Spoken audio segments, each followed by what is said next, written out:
Pass auf. Wir haben kein WLAN, wir haben kein Netz. Ja, was machen wir denn jetzt? Ohne TikTok, ohne Facebook, ohne Instagram. Ja, was fangen wir denn jetzt mit unserem Leben an? Noch wir kriegen keine Schreck, ist das nicht so immer weg. Denn es gibt doch schöne Sachen, die man dann auch gut kann machen. Und die zwei haben der Trick jetzt so Russ.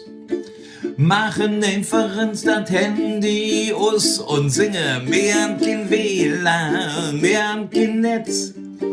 Ja, dann machen wir's jetzt. Ohne WhatsApp, ohne E-Mail, ohne Internet. Da wüsste ich jetzt, das ist auch nett, das zeig ich dir im Bett. Denn dafür brauchen wir keine App.